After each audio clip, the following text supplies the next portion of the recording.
Hi everyone, thanks for tuning in again. So, let's get this done. Today I would like to chat with you about Modern 3 for the Game Boy Advance, a 2006 RPG from Japan, not released officially in Americas yet, by Shigesato Itoi, creator of Earthbound, its prequel. I think this is a very special game. One of the most powerful games that I've ever played in my life. I played it around 14, 16 years ago when I was in high school with a translation guide, actually, back then. To think that Shigesato Itoi had this story, had its plot in his mind's eye as early as 1996 after the release of Earthbound. Nothing short of amazing for me, because I think that the game has a lot to say, applicable to the current times, to the world almost 2 decades later.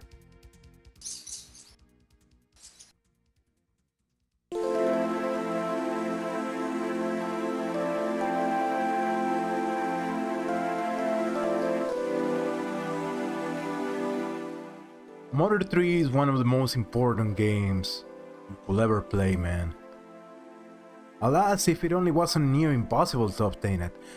Perhaps this adds to its allure and to the power of its narrative. A narrative which, by the way, I'm convinced is the actual reason why it will never release formally in the United States. Underneath its cutesy exterior and overall quirkiness, there lies a compelling and heart-rending story, like few I've ever played in RPGs throughout my life. The more time that passes, the more things I actually discover about this game. Why is this so? Why is this game so special? Well, let's find out.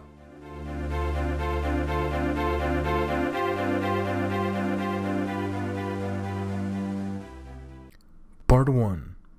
Lost in Translation.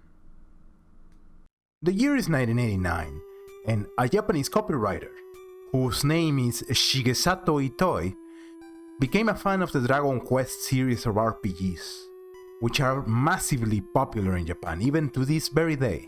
His love of RPGs will linger in his mind when he had an opportunity to meet with Hiroshi Yamauchi and Shigeru Miyamoto, and was offered the opportunity to develop a video game with Nintendo.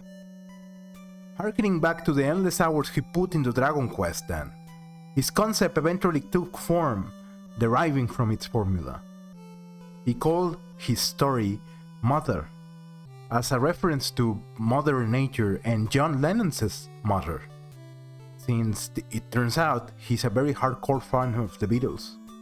For Mother, Itoi's goal was to explicitly go against the grain, designing an RPG without swords and magic in his own words, and which defied conventions. Miyamoto, in his usual taskmaster persona, then arranges a team to work with Itoi for the creation of this RPG by bringing in people from HAL Laboratory and Ape Incorporated, and thus, Mother was born to great Japanese acclaim. A game which took many risks. It was so popular that soon after the first project was released, Mother 2 started development, known as Earthbound in the United States. It's a very special game because it's the only game that actually got released formally in the United States, until a few years ago when the prequel, the original Mother for the Famicom, was released on the Wii U's Virtual Console.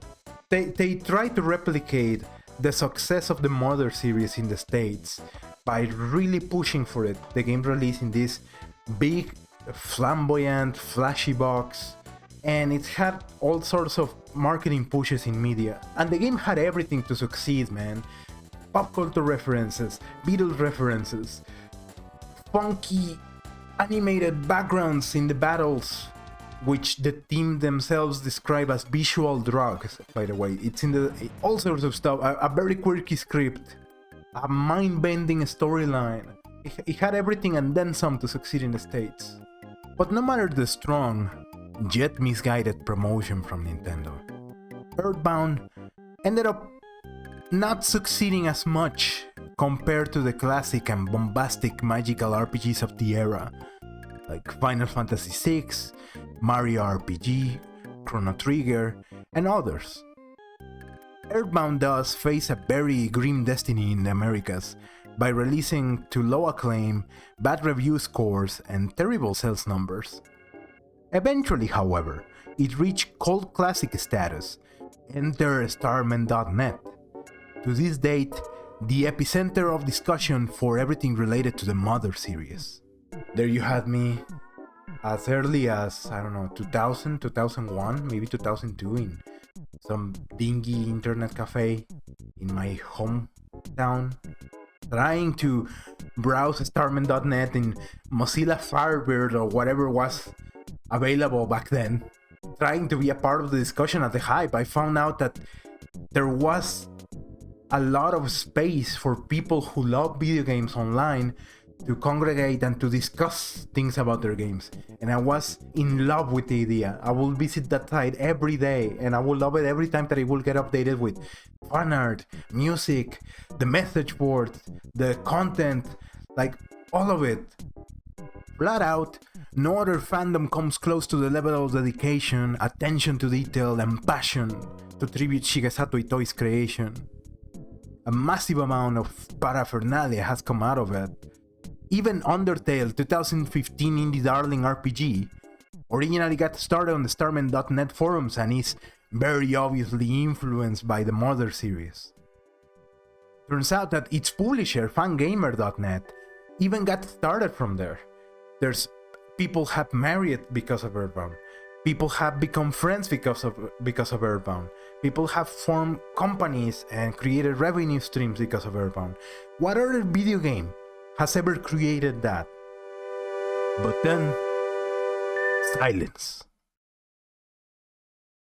After Earthbound's 1995 release, we enter a 10-year hiatus for the series, because Mother 3 eventually got announced as a project for the then up-and-coming 64DD disk drive. However, the project ran into even more technical trouble than the previous, mostly coming from the fact that this game was gonna be 3D now, and HAL Laboratory and Ape Incorporated weren't familiar with 3D development yet. Come the infamous Space World 96, they had a demo for Mother 3 available. A demo which, by the way, has never been found, and I would love to play a ROM of that. And in the scarce footage that it still survives from then, we see some elements of the actual final game in the Game Boy Advance already implemented in the 64 version. Some of the original music was unchanged, the DCMC character, Kumatora, Lucas, a lot of what makes the game was already present in that version, but in a more primitive and low poly way. But anyway, because of all of these troubles, and not to mention the fact that the 64DD was cancelled for the Americas, the game ended up in development hell, which ultimately led to its cancellation in the year 2000. News which came to the dismay of all of the passionate fans in Starman.net and elsewhere. And because of the valiant effort of the fans, who started signing petitions, sending fan mail to the Itoi Shimbun offices in Japan, and fan materials to Nintendo, which was a titanical task in the world of 2000s, by the way. Right now, it is a lot easier to just ship anything that you need across the globe. It is even cheap. But back then, it was all sorts of complicated. Fast forward to 2003, and it is announced that due to Satoru Iwata's campaigning, development on Mother 3 will be restarted. The game will be developed in 2D this time, in a more simple manner for the Game Boy Advance. And thus, finally, come 2006, Mother 3 finally releases to much acclaim. What did Shigesato Itoi had in store for us all along?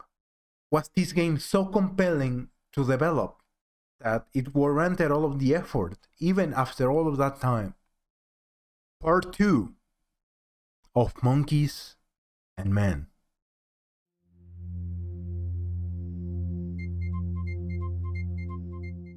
Mother 3 follows the story of a young boy, Lucas, and many other residents of Tasmili village in the Nowhere Islands. The Nowhere Islands, in my opinion, is an allegory of Japan and American. The logo of the game very clearly has a rising sun covered in metal, and it's an amalgam of two things which seem to be juxtaposed together. More on that later, but I think that's the allegory that we're getting started with here. The story revolves around a particular family who lives in nowhere. Flint, a farmer, Hinawa, his wife, which is a wordplay to sunflowers, Himawari, and her twin children, Lucas and Klaus. The game begins in the middle of their idyllic life in the mountains, visiting Lucas's grandfather Alec, playing around with meek dinosaurs who inhabit the Nowhere Islands. In Mother 3, no violence truly exists, and people live peacefully with each other in nature. There's not even a concept of money. The economy is mostly based on bartering, hospitality. However, everyone's lives veer into turmoil once strange alien ships start invading Nowhere Islands. These alien ships are commanded by the Pig Masks, an army of big, fat, slovenly creatures dressed in pig-like attire who seem to have a huge amount of technology and resources at their disposal, and aim at the Nowhere Islands for colonization. The Pig Masks follow the instruction of an unnamed leader who is demanding them to make everything in the world bigger, cooler, stronger, and faster.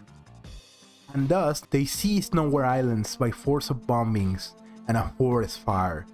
While escaping from the forest fires, returning from Alex's home in the mountains, Hinawa tragically gets killed by a Drago who has been modified to be aggressive against its nature because of robotics implanted in it by the Pig Mask army. You wouldn't believe it, but there's in the ROM itself, there's an unused cutscene where Hinawa dies by bombing. I'm gonna let you process that one yourself, huh? Besmirched and angry, Klaus, the face tear of the twin children, sets out to try to hunt the Drago and achieve revenge because it killed its mother. However, he ends up going missing, forging a weapon with the fang of the Drago which was impaled through her wife's heart. Flint sets out to kill the Drago and find Klaus, and thus the first chapter of the game concludes. With Lucas's family torn to shreds and the Pig Mask colonizing Tasmili, we are in a situation ripe for disaster.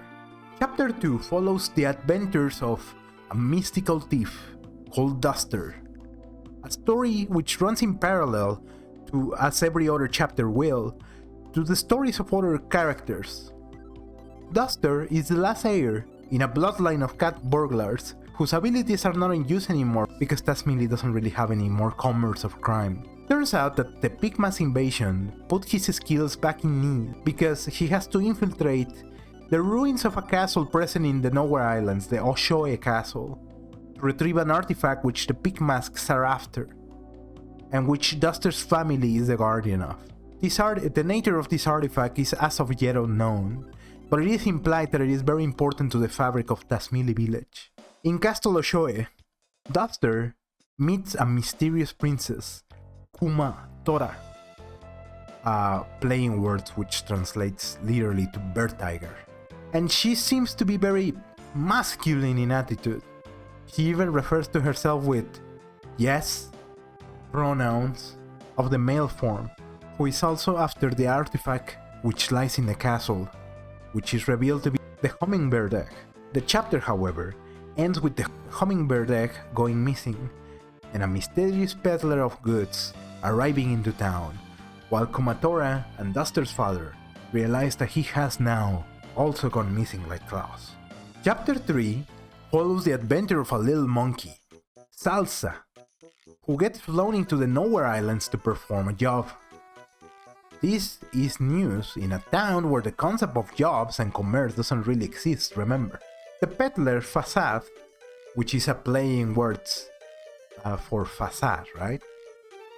Promises to all of the residents of Nowhere Island eternal happiness if they buy into his newest product, the Happy Box, a television-like contraption which glows with a warm light.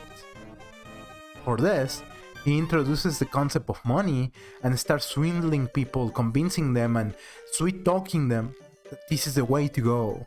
This little monkey delivers happy boxes throughout the whole chapter and is shown to be subjected to the peddler. He wears a shock collar, gets shocked if he tries to escape him, or even in the middle of the night if something goes wrong. A foreign creature being introduced into an ecosystem for the advancement of a commercial operation. Kinda rings a bell, doesn't it? However, he runs into Kumatora and Duster's father, and they ploy together to free up Salsa and mess up Fasat's forceful takeover of Hoshoi Castle. After which, Lucas shows up with several Dragos in tow and fights against the invasion of Hoshoi Castle. And after this, the game introduces a time skip of 3 years into the future and adopts a more conventional Japanese RPG scheme. In this futuristic version of Tasmily, money has been introduced in the form of Dragon Points, and commerce is now existent. So the game now follows Lucas's adventure through the modernized and industrialized Tasmily. Lucas discovers that the world is inhabited by an special elder race existent from before the creation of Tasmily village, called the Magypsies, a race of transsexual, magical creatures, not human, not men. Anyway, Aeolia, Doria, Lydia, Pyria, Mixolydia, Ionia, which by the way is a reference to the pentatonic scales in music theory, and curiously, a seventh may be implied at some point, who helped Lucas discover the fact that he actually has psychic abilities, known as PSI in the modern canon.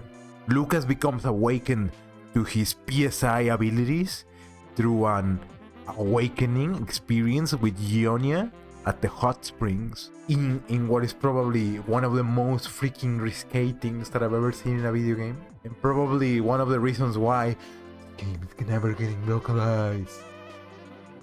So after this point, most of the game's meat is presented, unraveling the consequences of modernization in what used to be an idyllic, peaceful Tasmily. The villagers, who used to be bound by community or common life and a sense of identity, joined the Pygma's workforce, unlike the barter system that the old Tasmily had. The main flow of their lives now is the acquisition of Dragon Points to acquire goods and entertainment, which the Tasmilians are soon indoctrinated into, and also strange and deformed half-breed chimeras, as they are called by the Pygmasks, start popping all over the place, product of the toying and experimentation of the Pygma scientists. Club Chichibu is a venue operated by the Pygmasks, which provides the citizens with entertainment laced with a little bit of propaganda, where the song of a mysterious King P, who is yet to be revealed, is often played by all-star band DCMC. A particular attraction in Club Chichibu are the beautiful waitress Violet and the prodigious basses of the DCMC band, which is the mainstay in Chichibu. Both of these are soon revealed to be, of course, Kumatora and Duster's new roles in modernized Tasmily. Once Lucas is reunited with Duster and Kumatora, the party is complete. They proceed in their adventure. Something that I had never realized about the game is, so the game has this theme of the dissolution of the nuclear family as a consequence of modernity. The way that the adventure proceeds, it brings it full circle. First, Lucas's family is ripped apart because all of the Pygma's invasion. However, by forming a full party, you basically have a makeshift family, reuniting a family that was once broken. It is revealed that the intention of the Pygma's army, who is commanded by a mysterious masked leader who dominates, commanding the power of thunder. They are after the 7 needles of Nowhere Island, mystical artifacts which seem to have some kind of effect. The leader is looking to pull them out of the ground for his own purposes, to gain their power. So in their adventure racing to pull the 7 needles, Lucas even gets to visit Saturn Valley, which also appeared in Earthbound. Saturn Valley is an area inhabited by the mysterious creature Mr. Saturn, a race of little creature thingies that speak in a weird font and say nonsensical things. From Mr. Saturn, Lucas receives an artifact which has existed in all 3 modern games, the Franklin Badge. This item, when equipped, allows the bearer to become immune to lightning, which is reflected back to whoever attacks the bearer with lightning. As the adventure progresses, the devastating effects of modernity are displayed very softly, little by little, in modern Tasmili, until all of a sudden, all of the citizens of Tasmili decide to leave town in order to move to the big city, New Pork City, commanded by King Porky. Pokey from Earthbound, who is at this point revealed to be involved in the game. Robert Necker kid who was kind of no good news at any point and who sort of slowly becomes corrupted by the world, trapped into a reckless pursuit for ambition and money and power. So once the party visits New Pork City by invitation of King P, the party runs into Leather, who is one of the original Tasmili villagers from the beginning of the game, who you could never actually even interact with. Leather reveals the true story at this point. After the events of Mother 2, the world collapsed by cataclysm, by flooding, and the remainder of humanity who survived boarded a mysterious white ship and fled to Nowhere Islands, which was created on the back of a sleeping dragon. Humanity decided to forfeit all of their memories and technological advancements and place all of their memories into the Hummingbird, which was hidden in Oshoe Castle, in hopes of returning to an idyllic village-like state. And then, the Magypsies put the dragon on which back Nowhere Islands had been created to sleep through the 7 needles. It is thus revealed that by pulling the 7 needles out, the dragon will be awakened and its power will be harnessed by whoever pulls the last needle, which is why the Pygma's army is after that. Oki is shown to have developed into a tyrant after the events of the previous game, with unlimited lust for blood and power, and used Dr. and Donuts' face distorter to mess around with unlimited realities and travel in time. Leather tells the party that the nature of the heart of whoever pulls the last needle will be passed on to the heart of the dragon. If the person who pulls the last needle has a good nature, then maybe the consequences of awakening the dragon won't be that bad. So the 7th needle is shown to be in the underground under New Pork City. After fighting their way through the Pork Army defenses, the party makes it to the basement of the Porky Tower and face off with Porky themselves. Porky is shown to be now a bedridden and pathetic old man after all of the damage that time traveling has caused to him. Dr. and Donuts, however, has created a solution to contain Porky once and for all, the absolutely safe capsule, and after your combat with him, Porky is locked into this forever. A capsule when, once it's sealed, it can never be opened again, and it is completely isolated from the rest of the world, trapping whoever is inside in a parallel universe where only them exist. So at the end of the game, Porky has been contained by being locked away forever, perhaps in a way appealing to him in the ultimate way. And you know, this part of the game I think is very subtle because the game is actually trying to speak to its audience. The metaphor not being too subtle, right? Like you have a petulant kid who is shown to be a consumerist wreaking havoc in the world, right? And the ultimate solution is to keep them isolated, living alone, right? And I think that's a really subtle metaphor about the modern consumer. Collects Earthbound paraphernalia, is an Earthbound power fan, like, check out all of the references, check out all of the things that I have from the previous game here. There's a segment at the end of the game where a bunch of references are just thrown in together, partly as a tribute to the series and partly to mock its audience. It's as in maybe to tell them, like, yeah, this is a game, but maybe don't get too attached to this game. Maybe don't become Porky themselves. One of the features that I really love about the game is that it has a music player, and you can actually use your Game Boy Advance as a music player, carrying it around in your pocket to listen to the Mother 3 music independently from the game. And the theme that plays in this recollection is called Your Majesty's Memories. So, very subtle jab, right? As in maybe trying to tell people, yeah, Airbound is cool and all, but come on. But personally, I had never seen a game who will actually go after its own audience like this. In a way, locking Porky away in the ultimate safe capsule is also a metaphor about maybe that's the ideal end state for a lot of people in the modern world, just being isolated, consuming forever. It just makes you think, and it just makes you maybe we have to reconsider.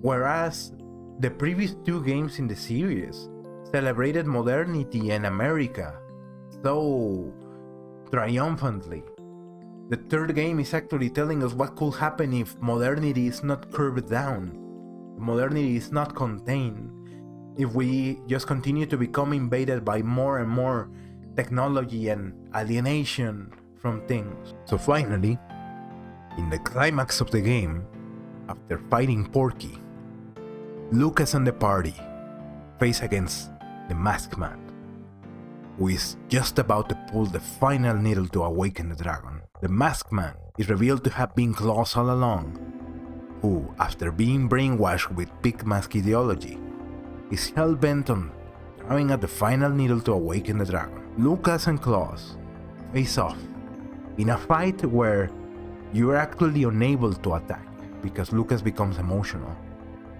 The mechanic in this battle is just to survive. You literally can only heal yourself and shield yourself. The fight gets emotive little by little because the memories of each other suddenly start to come back. And then they start remembering Hinawa. Claus decides to not listen to the voice of Hinawa speaking to both of the twins and strikes Lucas with powerful thunder in a final murderous attempt to kill them. However, since Lucas had the Franklin badge on, the attack is reflected back to Claus, who is mortally stricken, and in his final moments, finally remembers Lucas and recovers his humanity.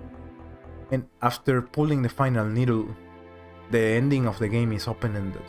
It is open to interpretation. What happened after pulling the final needle?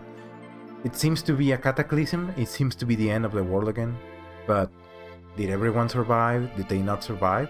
It's open to interpretation to you as a player. And I think that this is an invitation to consider as in, well, maybe things may be kind of messed up with the modern world, but if people have a kind heart towards each other, and if they actually do things right, do well for each other, maybe things aren't gonna be as bad.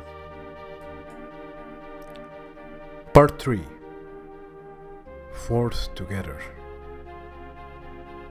Itoi wrote that the inspiration from the game comes from putting together things that don't match. Weird things being mashed together is present all over the game. The chimeras, all of the enemies are crossbreeds of different species.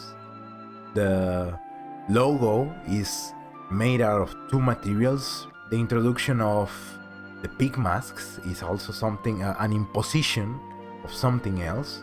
Itoi recalls that he watched the movie this one time and the movie had a hearse. And hearses have wood and metal in them. He recalls feeling very creepy about it. Feeling that it was very creepy to see something used for such a morbid purpose being designed in that way. There's a lot of hardships right now. A lot of things that seem to have been forced together. But maybe it's an invitation if we try to, not proceed towards total destruction and total alienation. Maybe we're gonna be okay. Maybe we're gonna be okay after all. Maybe people are gonna be at peace with each other, right? You see, in common life, people have an identity, a culture, a language, something that they feel is their own. And modernity replaces that with social life, with society, with cities that are formed because of logical reasons rather than community reasons, for economic advancement or for economic purposes, basically.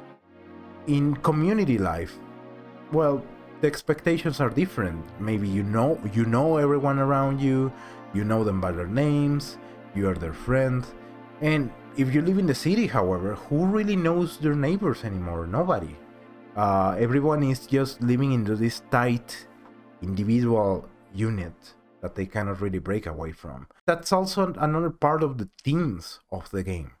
The breakage of community life, and particularly of the nuclear family. It does get to people to not have a sense of community. Not having a sense of identity is a psychological issue that I think is getting to a lot of people in a really deep manner, and they don't really know how to process it. And the best that society has to offer to replace it is marketing, selling you things, telling you the more things that you consume, the happier that you're gonna be.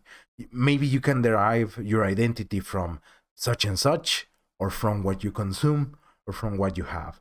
And all of these points are also shown in Motor 3, by having a merchant, a peddler of goods, try to convince people to, to just consume to be happy. Part 4. Come on, Reggie, give us Mother 3! How about this instead? Final words. I think that the game is never gonna be released in America. It is just not happening. It is just not happening.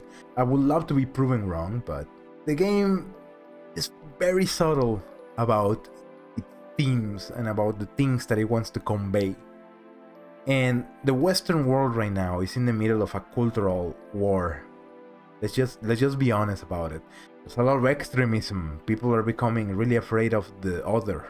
This game tackles all of those themes of transsexuality, of colonization, or capitalism, the military-industrial complex. It just tackles a lot of those themes, and that's something that if you bring it up in the Americas, a lot of people are gonna protest, and they're gonna, not quite buy into it. So that's why I just think that it's just not happening. Reiji Fils-Aimé from Nintendo of America actually retired without actually ever releasing Motor 3. And finally, all of this was sort of a passion project from Iwata and Itoi. They did it to try to bring the series full circle, right? But again, as I mentioned before, Motor 3 is kind of a light jab at its audience. It's kind of like a little bit of an FU, if you catch my drift. I don't think that something like that will really sell in the Americas. I don't know. There's been more mature endeavors from Nintendo lately. Games that have not the usual kind of themes that they used to have.